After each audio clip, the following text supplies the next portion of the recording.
우리 이게 몇 번째 책이지 오늘? 하나, 둘, 셋, 네 번째. 네 번째. 네, 여가 시간 오늘 이제 네 번째 책을 다루려고 하고 있는데요. 사실 지난 시간에 굉장히 많은 책을 한꺼번에 설명했지만 그 과학과 사람들 전체 유튜브가 있잖아요. 네. 그 유튜브에서 그 유입 키워드를 이렇게 본 거예요. 1위가 UFO. 시작은 피라미드. 아 진짜? 네. 피라미드, 유령, UFO, 외계인 이런 키워드가 일단 상위에 쫙 있고 그 다음 정도에 뭐 양자역학이나 상대성 이 정도가 나오더라고요. 그래서 저희가 오늘 그 올리버 섹스의 환각이라는 책을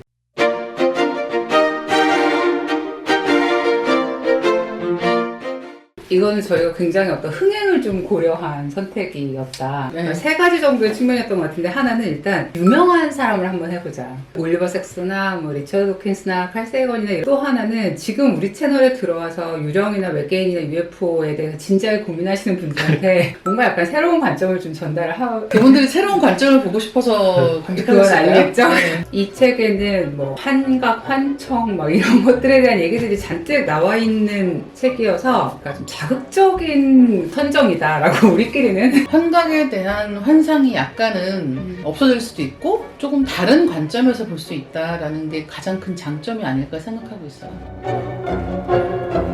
제일 크게 느꼈던 생각은 인간이 정말 화학적인 존재구나. 그 올리버 섹스의 제일 대표작은 사실 아내를 모자로 착각한 그게 제일 유명하긴 하지만 기본적인 관점은 그거예요. 그러니까 인간의 뇌는 화학 물질에 작용을 하고 그 과정에서 뭐 의식을 잃거나 뭐 이런 파킨슨병에 걸리거나 아니면 어떤 뭐 환각을 보거나 환청을 듣거나 하는 일들이 약물로 조정이 가능하고 일단은 과학적으로도 그 사실을 말해주고 있잖아요. 사실 이제 올리버 섹스가 정확하게 우리한테 좀 소구하고 있는 지점이 그 부분인 것 같아요. 되게 철저하게 물질주의자이기 때문에 우리가 보고 있는 모든 신비한 일들을 과학적인 방법으로 해석해주고 설명해줄 수 있다는 거죠. 네. 올리버 섹스는 뇌신경학자거든요. 근데 이 책에 나오는 말 중에 그런 게 있어요. 우리는 눈으로 보는 게 아니라 뇌로 보는 것이다 라는 말이 나오는데 만약에 나한테 뇌신경 관련한 문제 내가 헛것을 듣거나 헛것을 보거나 하여튼 뭔가 문제가 생겼다라고 했을 때 올리버 섹스한테 갈 것 같아요. 저 같으면. 되게 가고 싶죠. 예를 들어 그 사람들이 아닌 모든 다 그 정상적이지 않은 질병들이나 문제들을 되게 아름다운 개성으로 표현하는 면이 있잖아요. 그런 특징을 가졌을 때 이 사람이 만나게 되는 새로운 세상에 대해서 이해를 해주고 가지고 있지 않았던 어떤 빛나는 면들을 찬양해주고 아름다움을 발견하는 이런 능력이 좀 되게 탁월한 작가라는 생각이 들고 뉴욕타임즈가 유학계의 개관시인이다 이런 식의 표현을 썼다는 말도 있는데 이 똑같은 이야기가 인터넷 뉴스 같은 데서는 세상에 이런 일이 같이 보도된단 말이에요. 이렇게 이상한 사람이 있다. 이상한 일을 겪는다. 마치 동물원에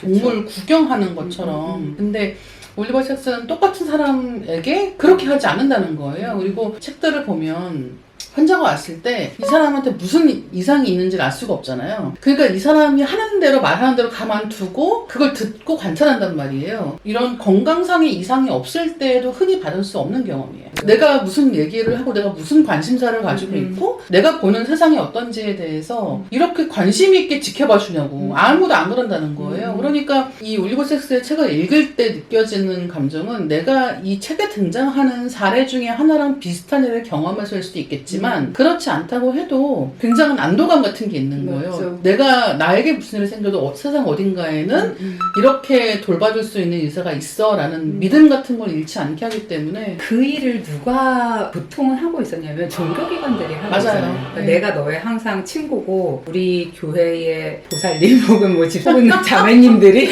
그분들이 너의 문제에 대해서 귀를 기울여주고 또 실제로는 그죠, 네. 어떤 신과 나와의 관계를 통해서 그 대화를 계속해서 지속할 수 있다는 게 사실 종교의 가장 매력적인 면이잖아요. 근데 올리버 섹스라는 분은 굉장히 철저한 물질주의자이고 그러니까 지성으로 사람들을 위안해주는 이런 역할을 하는 이런 책들이 힐링서? 이런 것들만큼은 사람들을 조금 이렇게 보듬어주는 그런 좋은 면이 있다는 생각이 듭니다. 종교 특히나 신앙 종교 관련된 안 좋은 사건 사고들을 뉴스에서 많이 접하잖아요. 제가 이제 넷플릭스 다큐멘터리 같은 것들을 보면 실제 있었던 일을 다룬 것들 중에 요가 관련된 아니면 명상 지도자들과 엮인 큐가 몇 개가 있어요. 그런 다큐들을 보면 굉장히 더운 공간에 엄청나게 많은 한 수백 명의 사람들을 거대한 홀에다 모아놓고 요가 수련을 강도 높게 시키는 거예요. 네. 그런 사람들이 갑자기 깨달음을 얻고 요가 지도자를 굉장히 따르게 된다는 거죠.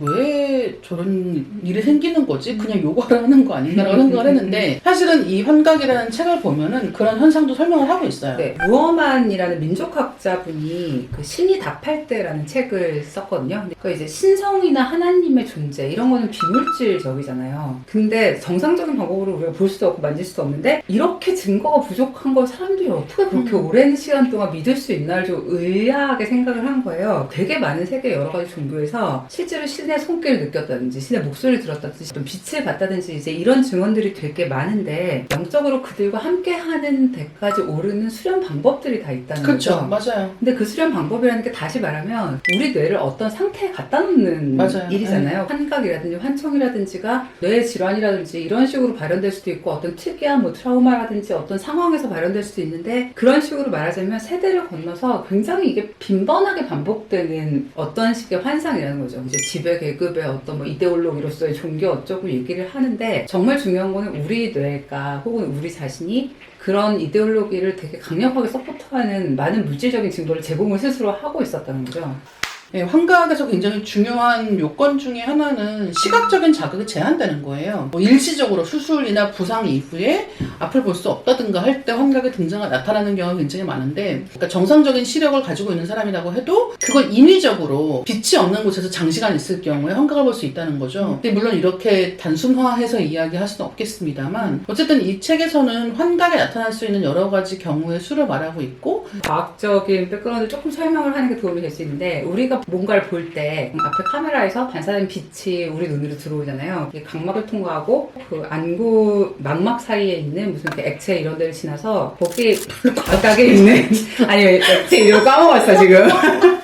이제부터 과학적인 얘기야. 그래서 그 여기 액체 부분을 이렇게 통과하고 나면 그 눈에서 받는 빛을 감지하는 세포가 두 종류가 있어요. 그래서 이 세포들이 빛이 닿아서 액티베이트 되면 여기서 어떤 전하를 발생을 시키는 거죠. 그 안구 뒤쪽으로 그 전기 신호를 보내는 거예요. 눈으로 뭘 보는 게 보는 과정에서 제일 중요하다고 생각하지만 꿈꾸잖아요, 우리. 눈을 감고 있고 망막에 아무 빛이 들어오지 않아도 어떤 시각적 이미지를 머릿속에서 재생할 수 있고 그리고 최근에는 뇌는 완전히 괜찮은데 뭐 망막 같은 거가 상실된 사람들한테 시각 정보를 디지털화 해가지고 뇌에다가 전송을 하면 바로 이제 보는 거하고 똑같은 시스템의 개발도 진행하는 중이고 느끼고 만지고 보고 하는 모든 일들이 다 뇌에서 일어나는 전기 자극이고 이 전기 자극은 그 화학적 호르몬에 의해서 굉장히 부스팅 되거나 뭐 차단하거나 할 수 있는 개념이 일단은 머릿속에 있어야 될 것 같아요. 뇌가 받아들인 정보의 50% 이상이 시각 정보인 거예요. 내가 받아들인 시각 정보가 틀릴 수 있다는 생각을 잘 못하는 거예요. 왜냐면 그게 틀리면 뇌가 내리는 모든 판단의 근거가 다 무너지는 거잖아요. 내가 확실하다는 말을 할 때 내가 봤어 이렇게 말하잖아요. 네. 하얀 게 너울너울 이렇게 막 돌아다니는 걸 봤으면 나와 상관없는 외부에서 발생한 일이고 내 뇌가 처리해야 될 정보라고 생각하지. 그렇게 생각하면 유령이든 UFO든 뭐 신이든 우리가 이제 물질적이지 않다고 생각하는 되게 많은 것들이 이제 우리 뇌에서 만들어지는 어떤 것이다 라고 볼 수 있을 것 같습니다. 보신 적 있으세요, 환각? 저는 없는 것 같아요. 거의. 그러니까 뭐 거의는 뭐고? 그러니까 뭐 목마 같은 거 같나 보다. 그 정확히 환각이라고 하기엔 약간 애매한데 어떤 적 있었냐면 술자리에서 돌아와가지고 너무 피곤한데 침대에 이렇게 딱 누웠어요. 그런데 그대로 몸이 이렇게 바닥으로 쭉 내려가는 느낌 있잖아요. 근데 그건 그냥 취했을 때. 그런가? 아니 그냥 가라앉는 게 아니라 쭉 내려와가지고 바닥을 지나서 진짜 밑까지 내려가는 거예요. 얼마나 마신 거야? 글쎄요, 한 맥주 한 250 정도?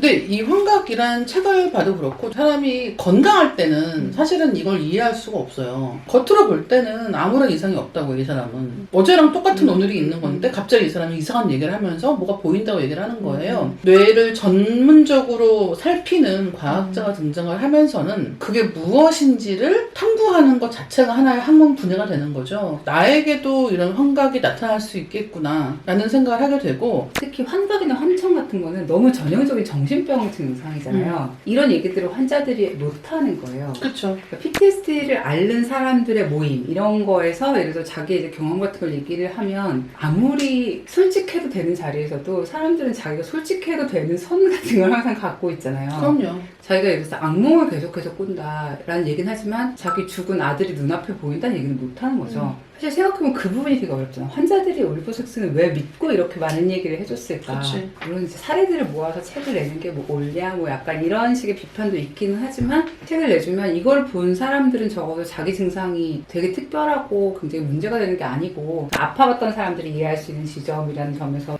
이 환각이라고 하는 거를 나쁘게만 보지는 않는 여러 가지 중에 하나가 창작을 하는데 도움이 될 수 있다. 왜냐하면 우리가 논리적인 세계에서는 볼 수 없는, 현실에서는 볼 수 없는 무언가를 그려내고 여기서도 또 역시 이제 이야기를 하고 있는 것이죠. 여기서는 사실 그 도스토옙스키가 어떤 환각을 보고 그게 문제가 있었다 거의 100% 확신하는 태도인데 말년에 이분이 그 수용소 갔다 오면서 갑자기 종교에 확 귀의를 해버리잖아요. 그러면서 이제 그 자기가 느꼈던 그런 신성한 체험이라든지 뭐 어떤 봤던 환각이라든지 이런 얘기에 대해서 되게 이제 구체적으로 기술을 하고 사람들은 이것을 어떤 영성의 우리를 구제하는 방식이라고 도스토옙스키의 되게 중요한 주제라고 생각을 하는데 그분이 쓴 그런 어떤 기술들이 실제로 환각을 갖고 있는 환자들이 말하는 거하고 굉장히 유사하고 이 환자들이 가지고 있는 좋은 점들 이분들의 뇌에서 일어나는 굉장히 경이로운 일들에 대해서 약간 집중하다 보니까 제가 느끼기엔 살짝 좀 이렇게까지 세상이 아름다워? 뭐 이런 느낌이 좀 받을 정도로 조금 지나치게 긍정적인 면에만 맞춘 것 같다는 느낌은 좀 저는 들긴 들었었어요. 올리버섹스가 자기를 찾아온 사람들을 대하는 세계관 자체가 고쳐야 할 질병을 가지고 있고 이걸 고칠 수 있다는 관점은 아니란 말이에요. 특히나 뇌에 문제가 있는 경우는 다수는 고칠 수가 없어요. 환각이라는 책에도 나오는 표현 중에 하나가 뭐냐면 뇌는 생검을 할 수가 없단 말이에요. 살아있는 사람의 뇌를 열어서 이렇게 보는 거는 어렵기 때문에 이게 언제까지 갈지를 알 수가 없는 어떤 병증으로 고생하는 사람들은 어떻게 살아가게 할 것인가에 대해서 아마도 올리버섹스가 찾아낸 최선의 방법이었다고 생각은 해요. 이 책에서 이야기하는 환각 경험이라고 하는 것은 또 많은 영화, 판타지 영화들에서 다루어지는 부분이기도 해요. 그 중에 하나는 뭐 파네미로 같은 경우는 그 파네미로를 보는 방법은 일단은 처음엔 줄거리를 따라가면서 그냥 보는 거죠. 뭐 신비한 존재가 나오는 옛날 이야기를 보는 것처럼 이 주요 줄거리를 따라가면서 그래서 이 주인공인 여자아이가 괴물을 보고 그 괴물이 시키는 대로 무언가를 하지 않으면 안 좋은 일이 생길 것 같은 공포에 사로잡히는 것을 따라가는 것도 있는데 사실은 이 이야기에 되게 재미있는 포인트는 그게 진짜 본 걸까? 라고 묻는 부분이라는 거예요. 어렸을 때는 현실과 상상을 구분하기가 힘들단 말이죠. 내가 꿈에서 본 건데 그게 실제 경험했다고 생각할 수도 있는 것이고 이런 뭐 장기간 전쟁의 공포에 짓눌려 있었고 이 집에도 뭔가 문제가 있고 그런 상황에 장기간 노출된 어린 여자아이가 어떻게 보면 자기의 공포를 이기기 위한 방법으로 굉장히 거대한 외부의 악을 상정하고 그것과 맞서 싸우는 자기 자신을 키워나가는 이야기가 아닐까라고도 충분히 생각할 수가 있다는 거죠. 그런 류의 영화 중에 제일 제가 느끼기에 어른스럽고 진짜 저거 되게 흥미진진한 얘기다라고 느꼈던 건 저는 셔터 아일랜드. 정신분열증을 앓고 있는 디카프리오의 시각에서 전체적인 사건을 설명을 하는데 정말로 나중에 정말로 일어난 일이 뭔지가 나오잖아요. 네. 근데 우리 뇌가 정신적인 문제를 앓고 있는 사람들의 뇌가 어떤 식으로 정보를 받아들이고 어떤 식으로 조작하고 어떤 이미지로 대체하고 하는 그쵸. 것들이 너무 기가 막히게 잘 보여줬던 것 떨어지죠. 같다는 생각이 들어요. 그러니까 뇌과학이라는 건 뇌를 생검할 수 없기 때문에 이거는 어떤 누군가의 고통이나 희생으로 발전한 학문이잖아요. 그렇죠. 이런 환자들의 고통이나 질병이나 사고나 그런 것들을 바탕으로 해서 좀 성장한 학문이기 때문에 그러니까 저는 그 올리버섹스라는 작가가 가지고 있는 되게 그 좋은 태도가 실은 좀 의사로서 과학자로서 이 분야를 하는 분이라면 반드시 가져야 되는 게 아닌가라는 생각도 좀 들기는 하고요. 80년대 어린이였던 우리가 그 환각, 환청, 뭐 잔달픈 진짜 신의 소리를 들었을까 막 이런 걸 다 설명할 수 없잖아요. 그치만 지금은 뇌과학이 책들이 많은 분들의 희생과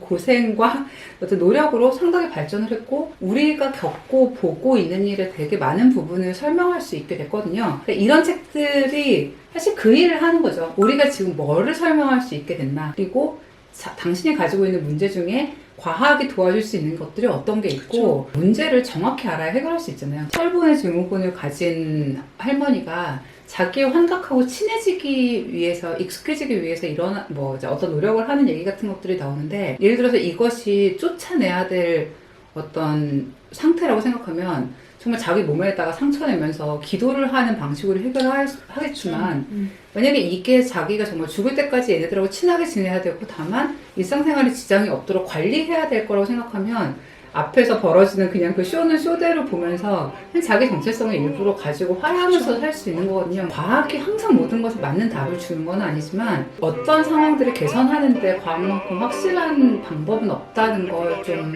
다시 한번 생각을 하게 됐던 것 같습니다.